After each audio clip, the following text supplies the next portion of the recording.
think we're good to go now. Excellent condition. Everything looks okay. All right. Looks like we're live now.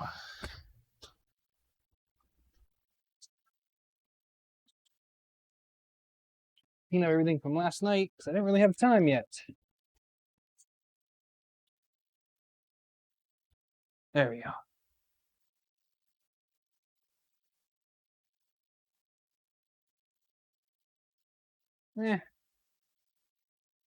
David, what's up? There's Jim. Jim.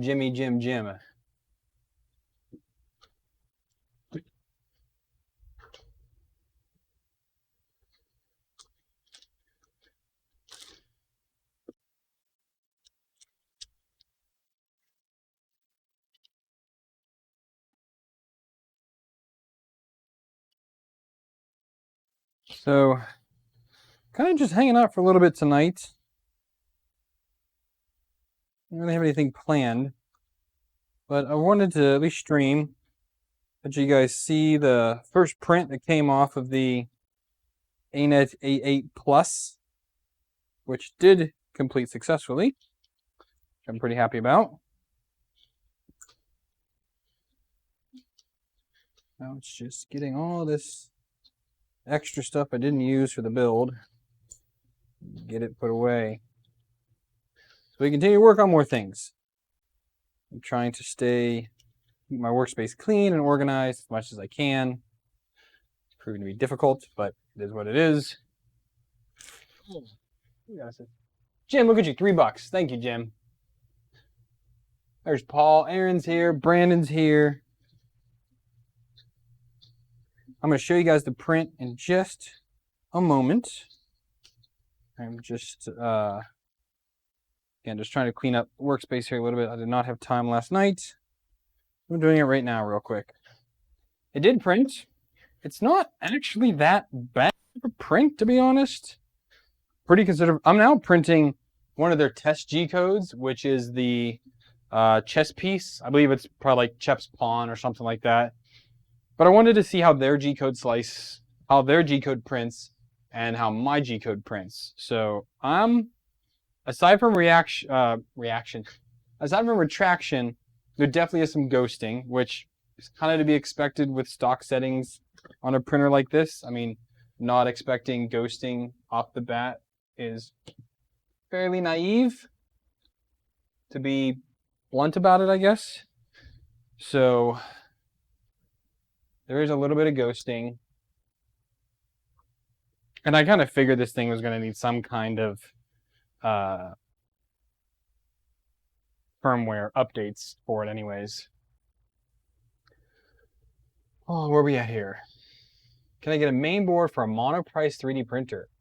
Paul, your probably best bet is going to be on the Monoprice Facebook group, to be honest. I don't know if you can buy those, but I do know people sell them on the Monoprice Facebook groups because they go ahead and put different boards into some of them, which I think is goofy, but kind of is what it is.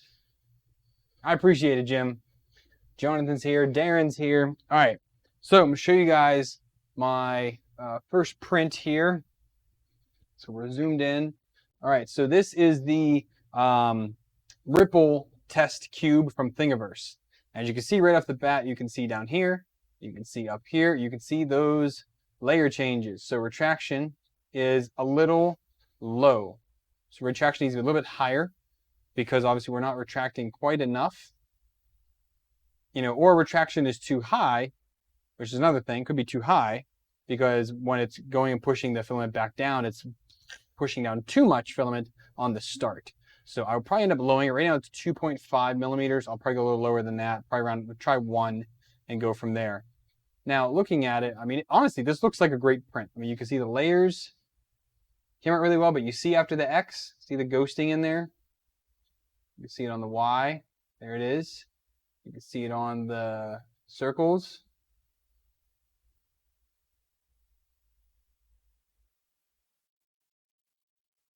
As you can see, this is actually a really good print. So this is 200%. It is a 2 perimeters, 3 bottom, 4 top, 10%.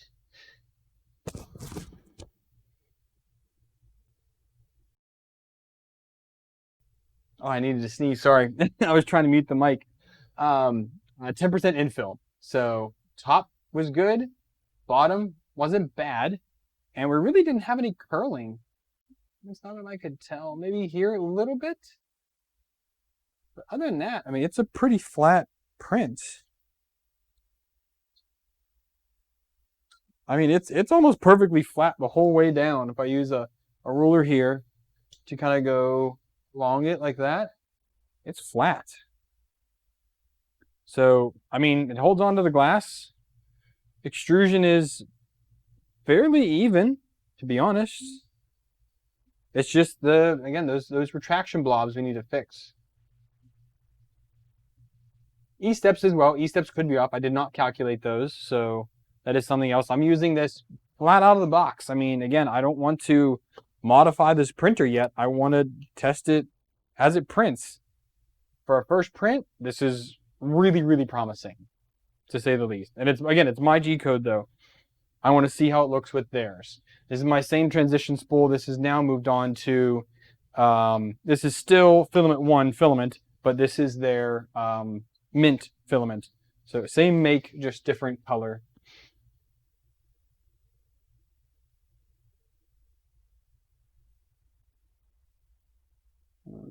There we go. Here.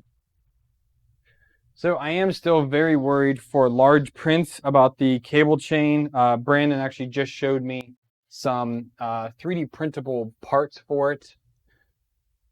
It's designed specifically for this printer. Kind of just hooks on there. It's not bad looking. Not great looking, but it's something. But so far, I mean, I'm kind of impressed. It is very loud. After this print, I do want to do a bridging test, because I have a feeling that the bridging test might not do so hot just because the 5015 fan is blowing so hard, and it's, I mean, directly, I can feel the air behind you. Like, it is whooshing on there. So I'm thinking it might be just a little bit too much cooling for PLA in there. Just maybe a little bit too much. But I still need to do some more testing to figure out if that's the case or not, which I am fully planning on doing. I'm still amazed by this little screwdriver. It's not half bad.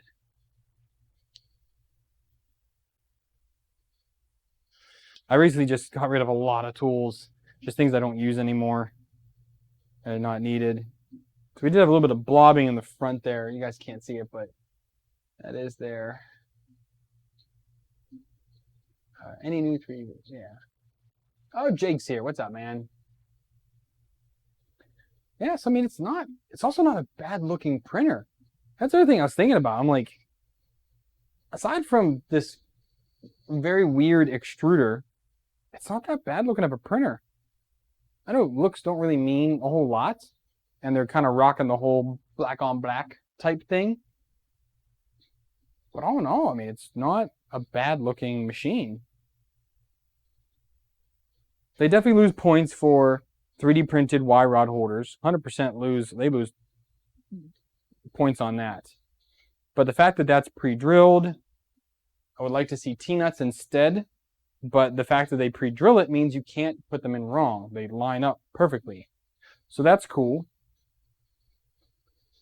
Their G-code also is definitely not sliced properly, because if you see, I'm here at the front left corner a bit. I'm about 50 millimeters off, or 30, called 40 millimeters off from to the right and back to be bed centered. So they didn't really slice these files in the right place to have it center on the bed.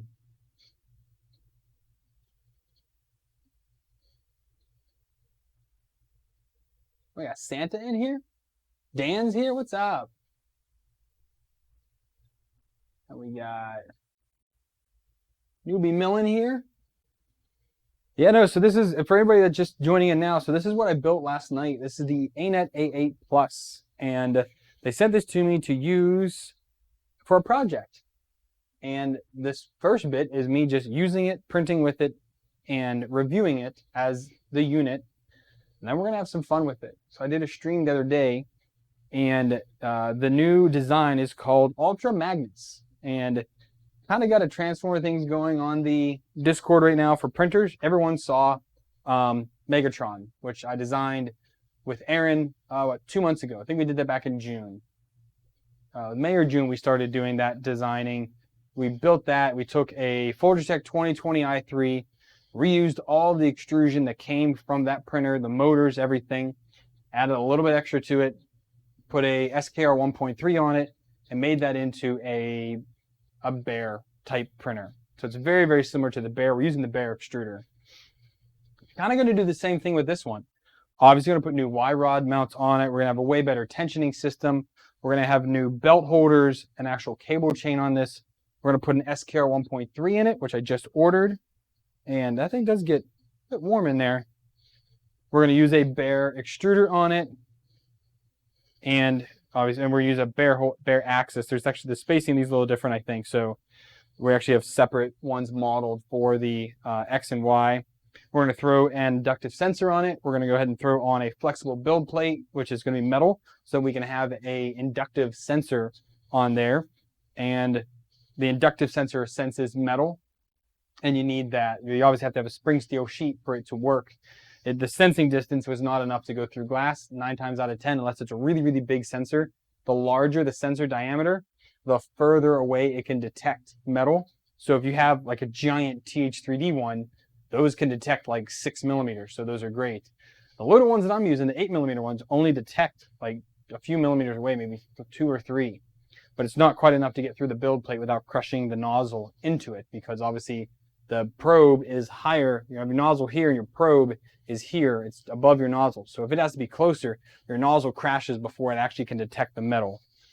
That's just a common problem with the inductive sensors. If you have a proximity sensor, it doesn't matter what you have. As long as it's not glass, it will detect it, which is very cool. Anets are now safer than Crowdy. That is quite a bit. Yes, you could do BL Touch instead. I'm sure there's a Bear remix for BL Touch out there. I think also they've done it mounted in the back as well on some of them. Stefan's here. What's up, man? Or Steven, sorry. I call him Stefan because of the way he spells his name. It's Steven. Sorry about it.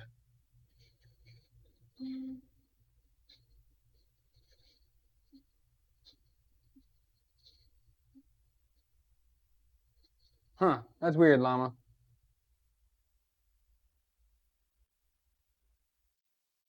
How does it gauge the distance, signal, strength? Oh, you already made one for BL Touch. Cool.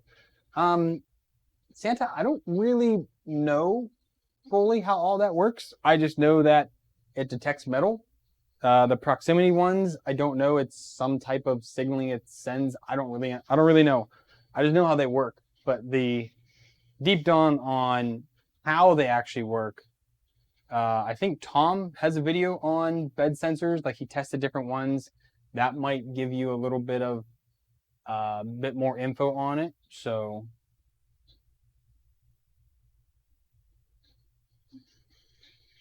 yeah, you can, Brandon, but the problem is a lot of them that their throw is too short. It just really depends on what type it is. The itty bitty one I got from like Triangle Labs has like a 2 millimeter throw. So you have to have a spring steel sheet in order for it to detect, and it has to be really, really close to the tip of your nozzle.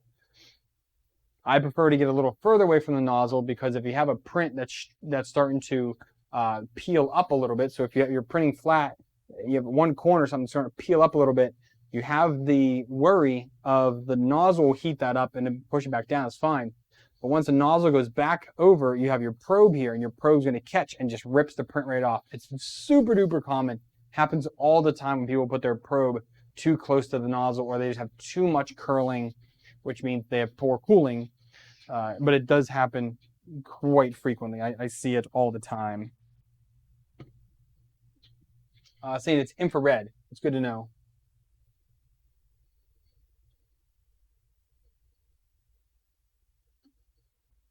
I haven't tried the TH3D Pro. I have several TH3D sensors.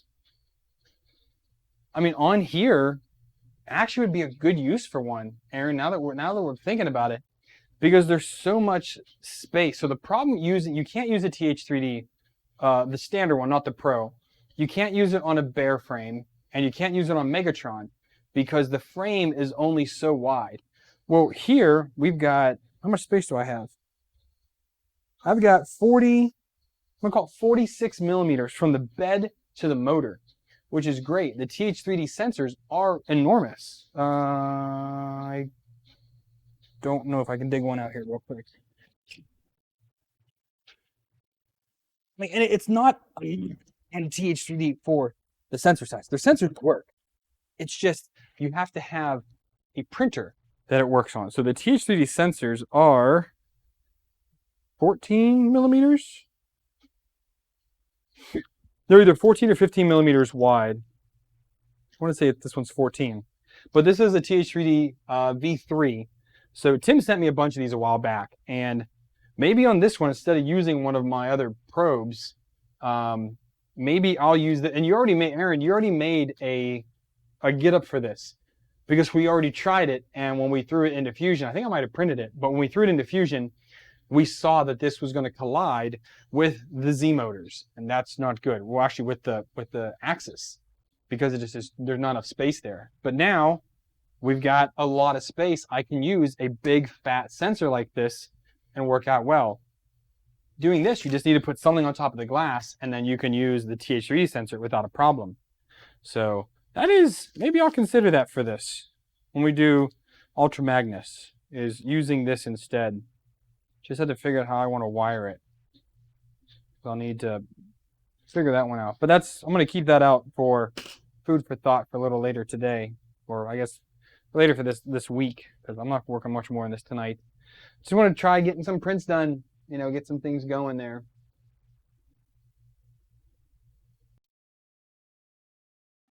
How do you deal with warping?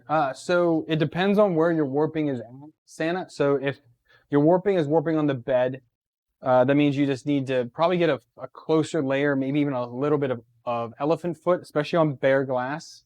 It needs to be very, very clean. I actually had this print pop off twice on me shortly after it started. So I just went ahead, got out some 70% IPA, hit the bed with that again real quick, and now it's sticking very well.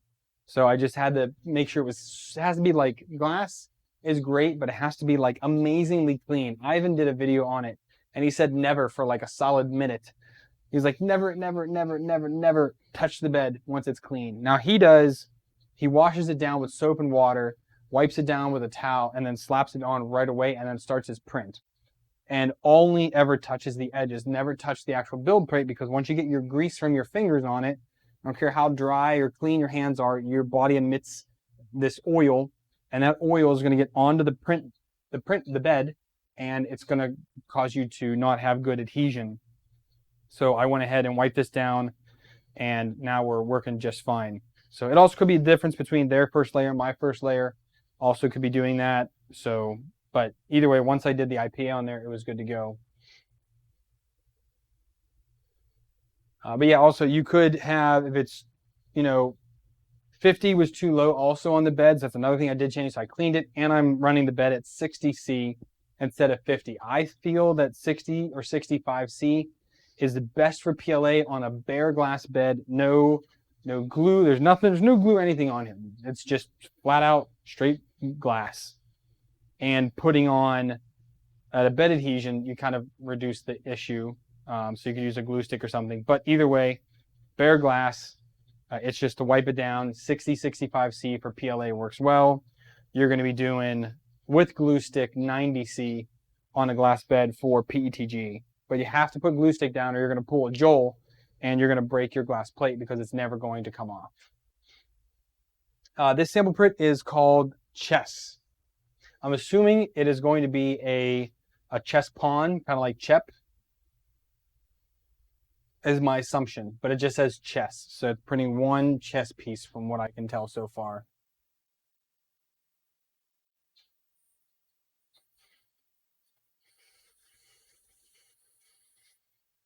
Getting cold there, Llama, eh?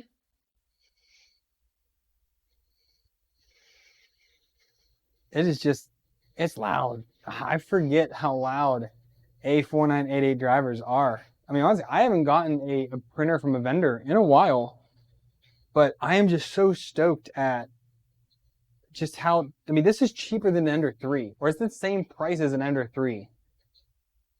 The only thing that the Ender 3 has over this is the removable plexiglass plate. You know, because it's got that thin plexi plate. I don't even know if I still have mine. That it just clamps onto it, where this has a glass bed. You can see that as both ways.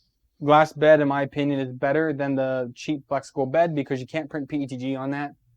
You probably could, or you probably could also print flexible on it, but you got to be really careful because even with glue stick, if you're on too close with a textured bed, it's going to just rip it up. So you're better off with glass 9 times out of 10 versus those cheap beds.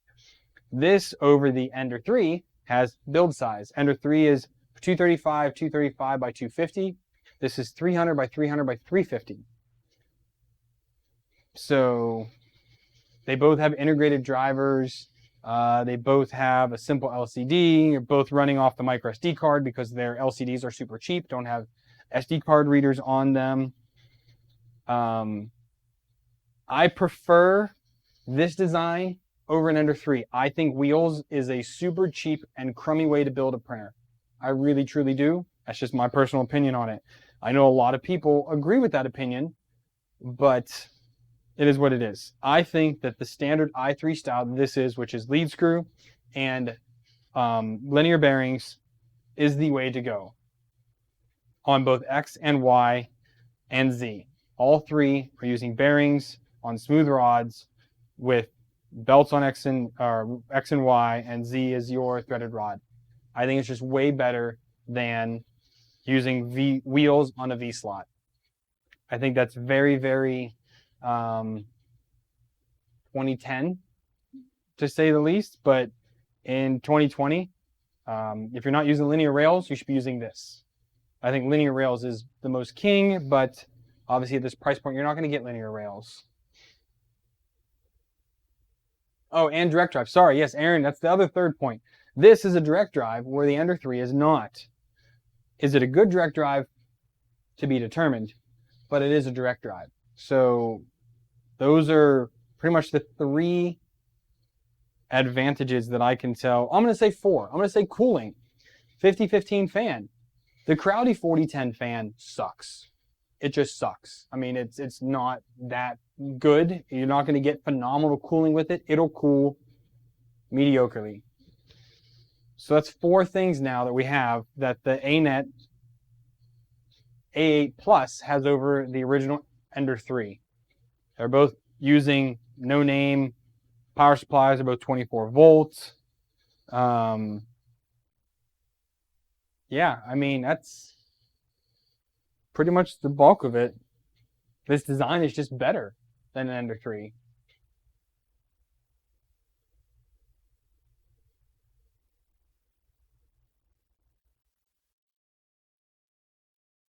Groggy, I think I bought some of that. Somebody was leaving and they were just giving away. They either bought it, like, I think I can't get to it. The BLV cube is in the way, blocking my cabinets. But I think I have a bottle of that. I bought it to try, but I don't have anything with glass anymore. I mean, I guess I still have the CR10S up here. It's right here. That is running a PEI sheet. That's what my current, my big detailed prints are running on. Once I rebuild this is going to replace the CR10S. I'm going to sell that. And this is going to be my 0.4 large format. Then I have my enclosed FT5 for enclosed things. And then the Artillery X1 is a 0.6. That's going to be my large one. That and the BLV will be my 2 large format with a larger nozzle printers. And then everything else is running 0.4. But I'm going to have like a pretty custom army here soon. I'm almost done with out-of-the-box printers. I have the X1, Ender 3, Ender 3 Plus, or Ender 3 Pro, the Anycubic Zero, Anycubic Mega, CR10S, and the TiVo Tarantula Pro. So I'm down to 8 out-of-the-box printers. Oh, the Prusa Mark III. And then I'm at 1, 2, 3, 4, 5, 5 custom builds, and this is going to be 6 custom builds. So I'm getting much more with more custom builds than using something out of the box. It's also because I don't get many printers to review. There's a company that just contacted me today. They're like, oh yeah, we want to send you a printer to review. And then I'm like, okay, great. Like, do you have an audience? I'm like, sure. Like, here's my YouTube channel. Oh, we need 100,000 people to send you something. I'm like, you do know that there's 6, maybe 7 pure 3D printing channels that are over 100,000 subscribers. Like, I don't think they realize that. Yeah, there's a lot of people over 100,000, but like just doing what I do, 3D printing only, maybe 6, maybe. And they're the big ones that everyone knows. I mean, even though RC Life On is not purely 3D printing, I count him with that just because all of his projects usually entail 3D printing. He's gotten away from just like pure 3D printing stuff. He's now doing so much RC, more RC now than he used to do, which I don't mind. I love watching his content. Hilarious Swedish dude. But he's still up there with the, I would count him as one of the pure 3D printing channels.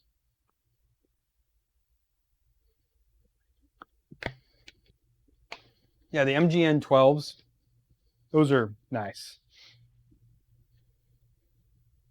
And that is something we also kind of considered for Ultra Magnus, is doing, you know, linear rails on at least the Y. It's really easy to do. There's some more modification you need to do. I don't think Z needs it. I think Z is just your money flexing at that point. This is a perfectly fine setup for your Z. Y could definitely handle, and X requires too much of a redesign of the parts. I've never seen a bare X linear rail design, so but that's just me. It's also weird because the extruder is all the way on, or the nozzle is all the way on this side of the carriage. It's not centered at all. It looks like I'm printing off the model because I'm not used to watching a off-centered extruder. All the other ones, the Crowdies, every other printer I have, the extruder is straight in line with the carriage, or the nozzle straight in line with the carriage. This is very old school. This is G-Tech i3 aluminum days of where they had that carriage and it was offset. Haven't seen this in a long time.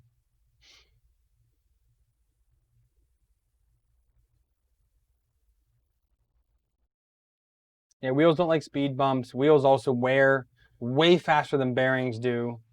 You have to really replace your wheels every couple years or something. So, so I'm just trying to. Do I recommend the CR10S? I mean, I don't know. It's a 4-year-old printer now. The design's been out there for 4 years. Does it work? Yes. But kind of see how it is. Eddie, you are right. That's kind of what I was getting at, is they don't really understand. I have 200 and some people that like 3D printing. They watch me because they like 3D printing. That's what I do. And anyone that watches me knows that that's what my videos are going to be about. They're going to be about 3D printing. I don't have one of those king of random where I literally do anything I want on a video. It's very different. You know, my audience is a super duper narrow of the scope of people that I attract to my channel. And I'm fine with that. I don't need 100,000. I don't need 1 million people.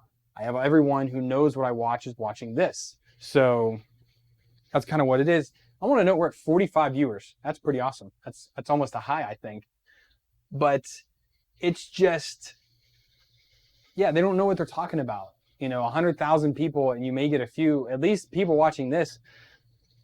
I'm already impressed with this printer. I hope people go out and buy this printer. I hope you guys go down the video description on the last video. I didn't put it this one.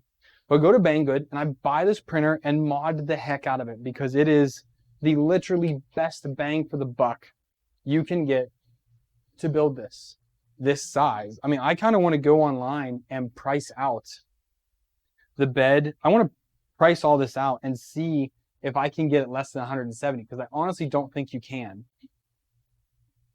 I really don't think you can. I think you could get close, but buying this and I'm going to spend less than $100 on this. And that's going to really go ahead and make this thing awesome. It really is. It's already a good startup. Literally can't complain about it. I am so happy to be surprised by Anet with this printer because I totally thought they were going to botch it. And here we are.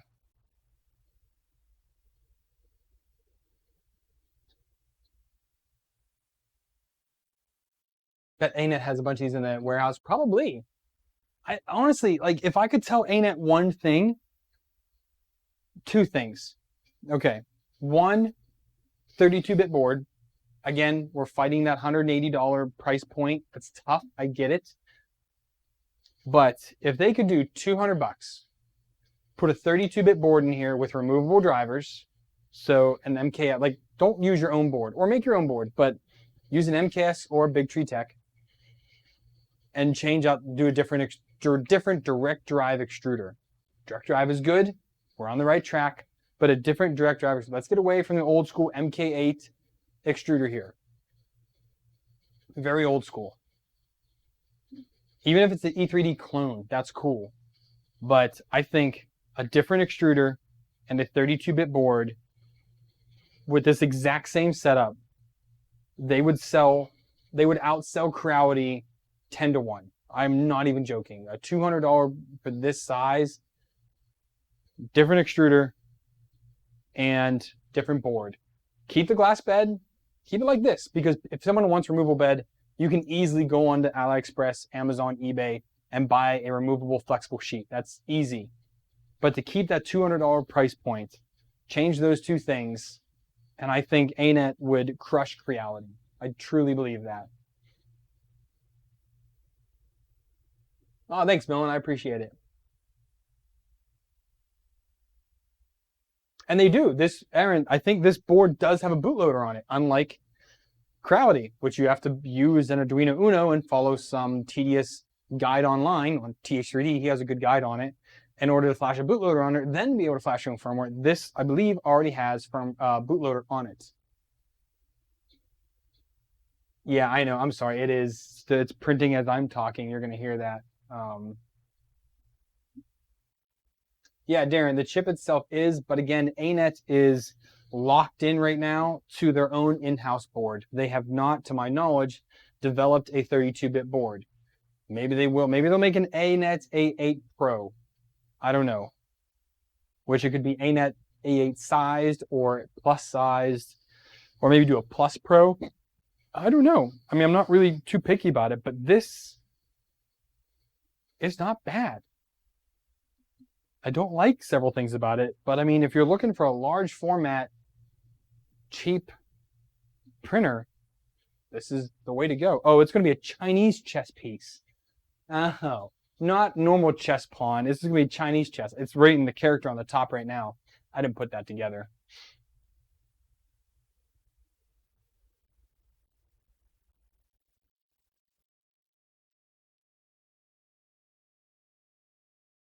Well, I mean, Anet has they've got to get over the Anet A8 hump. I mean, everyone remembers them for having such a crummy plexiglass or acrylic printer. And the Anet A8 was garbage. It was cheap garbage though, which is why it sold so many. And then you had the Ender 3 come out, which was the best thing since sliced bread. But now you have this out. This design is superior. I mean, it is. It's dual lead screw. It's already better. You're not paying the Ender 3 Pro price, and it's easily upgradable. Easily, which is what I'm going to do to it. That's the whole reason why I went with this, because we got talking about in the Discord, and after reading the specs of it, you're like, wow, why wouldn't you use this as a platform to build on? Yes, you could source your own. I've done it with many printers. Megatron, kind of. My Bear, completely DIY. My i3 Mark III S Clone, completely DIY. Hypercube, completely DIY. Like, I've done it. But this is the first time I've looked at a printer. I'm like, wow, that would be a pretty decent platform to buy and build off of. And that's where Ultra Magnus started to come from with the guys in the Discord.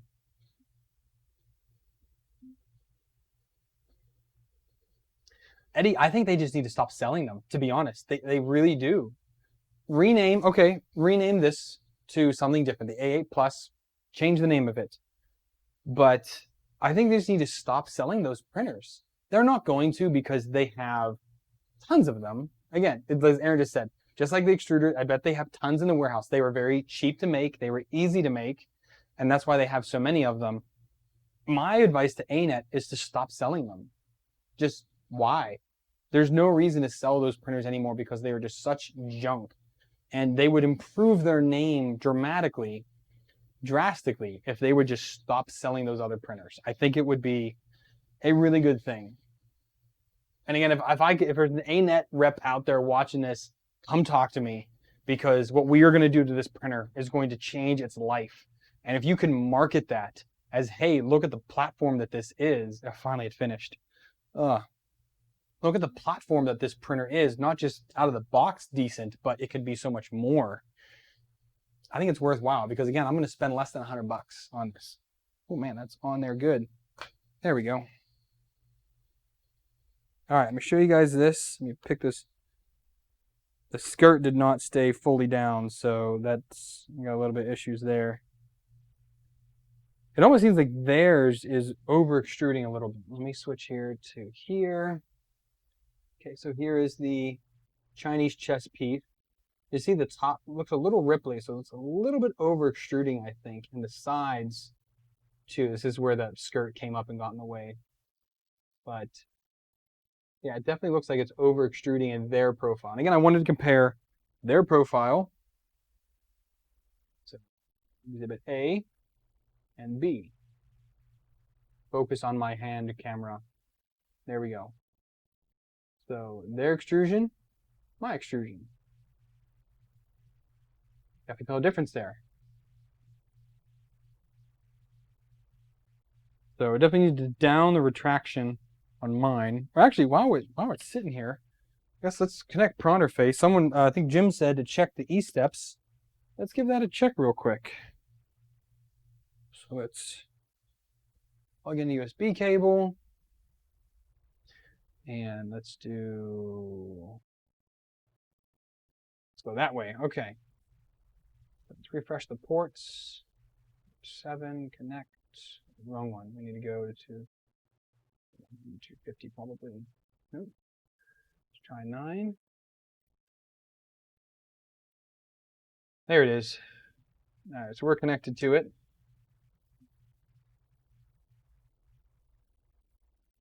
Okay, let's go ahead and heat the extruder to, let's do 210. Set that. I just told the film Y. Whoops.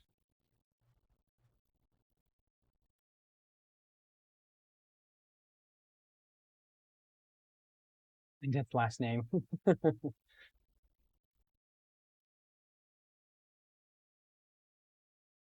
I mean, Anet has a lot of ground to recover from the A8, the original A8. They have a lot of ground to recover from that. And it's going to take a bit to change their name. But if they're going to continue to put out products like this, maybe they have a chance then.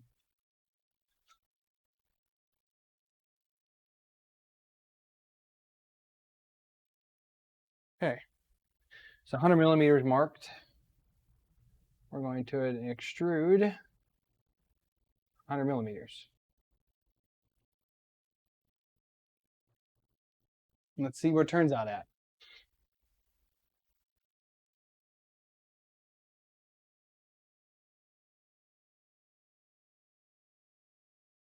And I'm also going to, here in Fusion, not Fusion, sorry, Fusion on mine. Here in Proof of Slicer, we're going to change out, well, I didn't use Proof Slicer, I used Simplify 3D. There it is. We're going to change retraction. We're going to go down to 1 at 30. Do I have a retraction test in here?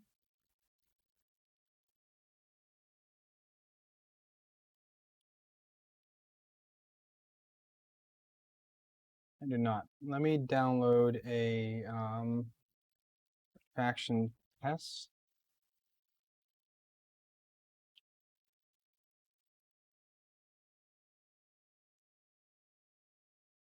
I don't know what's the difference between the E16 and the A8 Plus, Jim. I really don't know. I know I can go and check it, but I just don't have time right now. My ad blocker.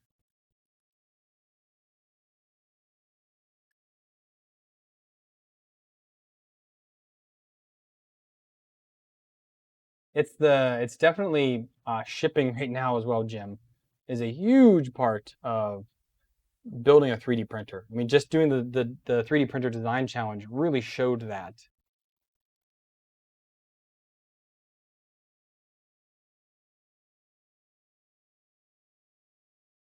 Take this 90 degrees.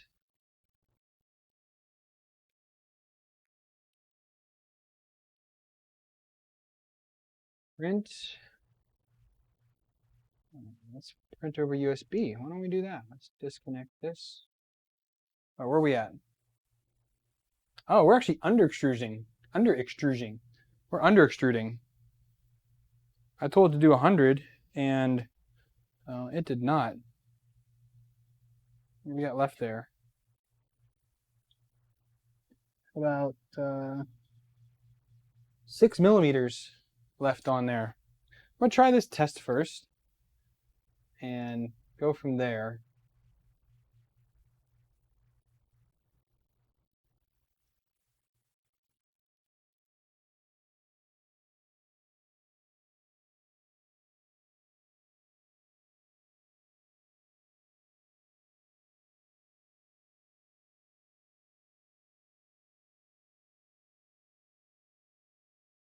See how this goes. E16 is a CR10 clone. Oh, control box.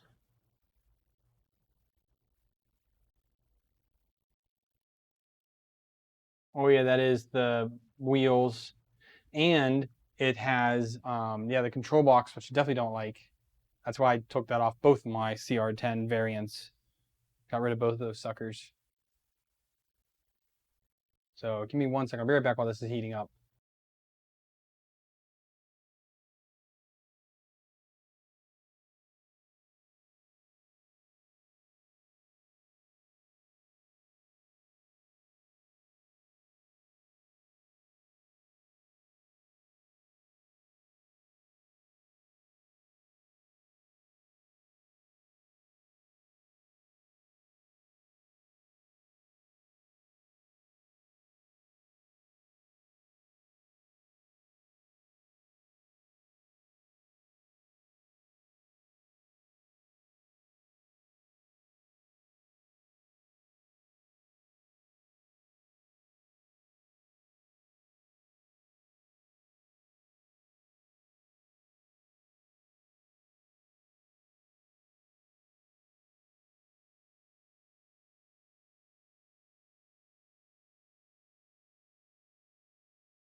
All right. I had to go back and look at my go back and look at the Megatron build videos. That's an easy one to build. You can also build a bear. You can do an SKR bear. I would do an SKR bear because I had too many issues trying to do mine. Probably was my fault, but either way, definitely something to look at. Those are both pretty easy builds.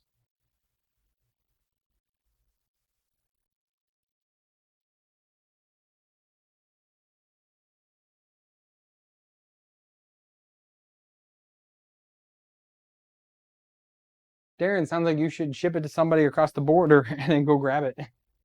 Probably be easier.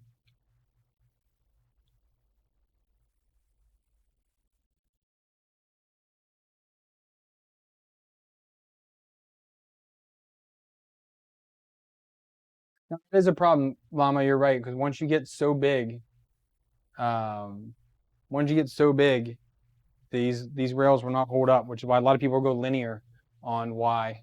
Yeah, Aaron, I forgot. You did have an A8 for your beginning. Again, it works for many people, but not everyone, obviously. Hemera, yeah. If you can get your hands on a Hemera hot end. I don't know if they're back in stock everywhere yet, but also I have a hard time spending $150 on a motor and extruder. That's just personal opinion there. It's a little bit pricey in my eyes. Oh, border's still closed. I didn't think about that. Let's see, how are we doing here?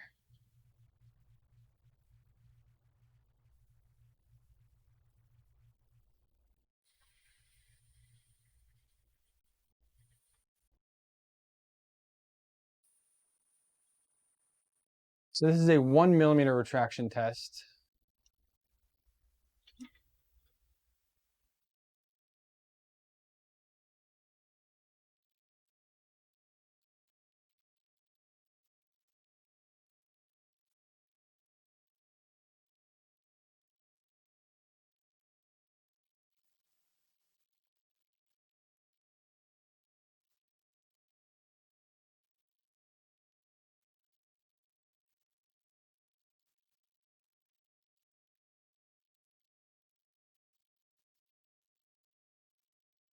I think I've gotten that first layer better now. It's a pretty good level now. It's looking super flat. That's good. All right, let's give that a minute to print. Only gonna take a few minutes.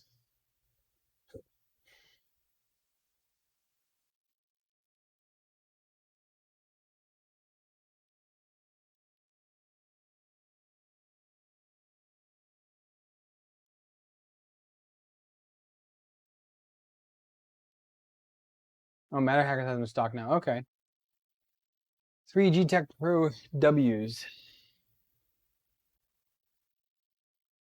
I mean, G-Tech Prusa i3 aluminum was my first 3D printer. And it did, again, serve me well. I upgraded the living bejesus out of it. And now it's gone. I mean, the guts of that is what became my Prusa i3 aluminum, my Prusa Mark III's clone.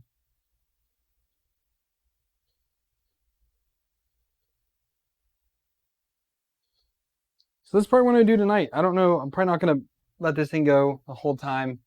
I wanted to keep tonight's stream a little shorter just to kind of hang out and give you guys an update on how this is going. I figured it would be nice for you guys to hear on my experience so far. So far, it is very positive, which is really, really nice to see. To be shocked at something so simple done right. Mostly right. Mostly right.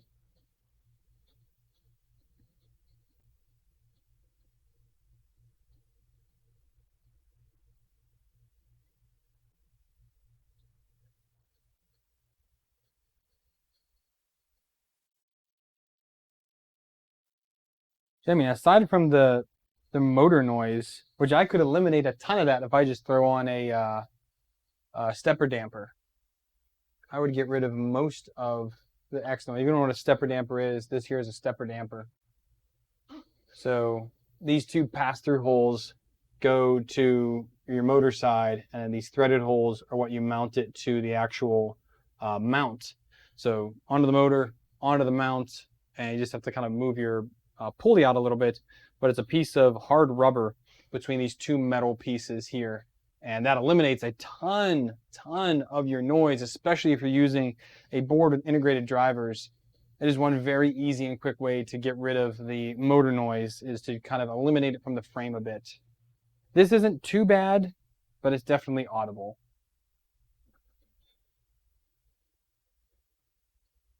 Yeah, Darren, that was my issue with the G-Tech A10. It worked great. Their boards work great for a while, and then they just tank, and then it's all just downhill from there. So I did like them for a while. That printer, I went in and put an MKS S Gen V2 in there, their newest one, with some 2208 drivers, and I like it's working pretty good now.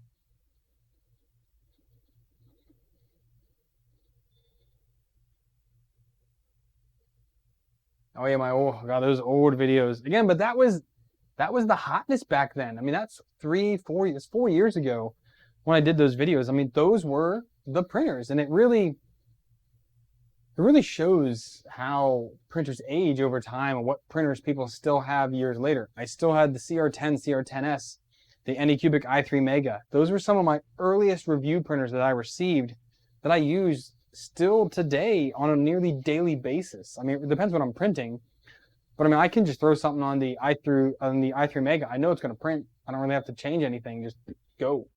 PGG or PLA. Go. It prints out, it comes out beautifully. It's a great solid printer. 20 months, almost 2 years, Jim. That's pretty good.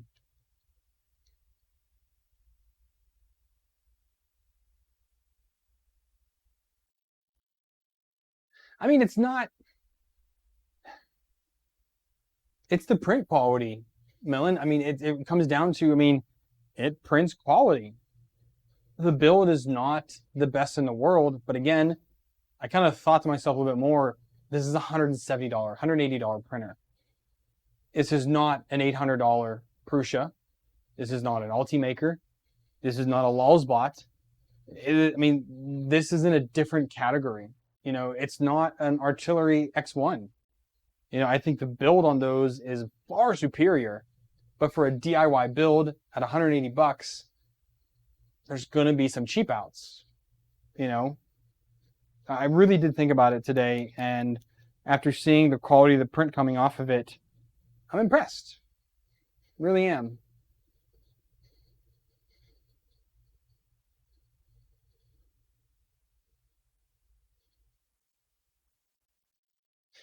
All right, so now we're starting on the pillars.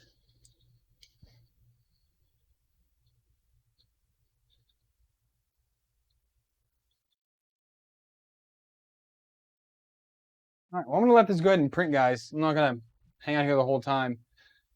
But yeah, so I'll be back Monday night with something. I don't know if I'm going to work on the BLV or if I'm going to work on, I'm going to do something different with this. Don't really know yet.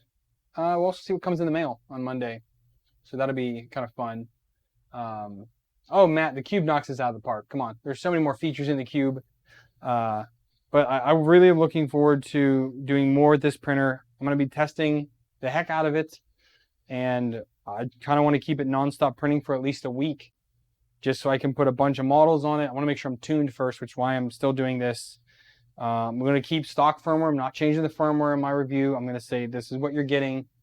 You can easily fix some of these things with firmware changes or whatnot, but we're going to keep it the way they sent it to me to give a full and honest review on it. I might change the bed though, the bed cables, because it just concerns me with these cables flopping around and it getting snagged on a larger print. I don't want to have a big print failure. But either than that, it's pretty, you know, it's pretty much. Okay, well, I'm going to call it there, guys. I'm going to do some more retraction testing like this one. Again, this is 1mm at 30, and we'll see the challenge print. Oh, the Hercules one? We'll see, Brandon. We're going to wait until I'm comfortable with everything. I make sure I'm comfortable with the bed chain as well, the bed cable, and tuning. I want to make sure I'm comfortable with tuning and whatnot. Once I'm comfortable with that, we'll get some prints done and kind of just move on from there. I also will eventually go to I'm just testing with this random spool that I put together with the palette. I'll go to a regular spool to do the test prints with, but this is me just kind of fuddling with it, and I don't want anybody to say, oh, you didn't do this because of that filament or whatnot, but yeah, kind of want to see how it goes using just this odds and ends bit of filament that I can waste on tests like retraction and things like that. Retraction doesn't change that much brand to brand, so once you're on, you're pretty spot on. Chris, hello and good night. Yes, indeed. So thank you guys for tuning in. Huge crowd tonight. Happy to see that. Hope to see more of you guys come on Monday. And again, not sure what I'll be doing yet, either working on this or the BLV, or maybe some more prints on this. I'll have some more prints done. Maybe I can show you then. All depends on how much I can get done printing on this tonight and tomorrow. So yeah, we'll call it there. Thank you guys for tuning in. Hope you all wash your hands. I hope you guys have fun with 3D printing. I'll catch you guys on Monday night. Have a good night. See you guys later.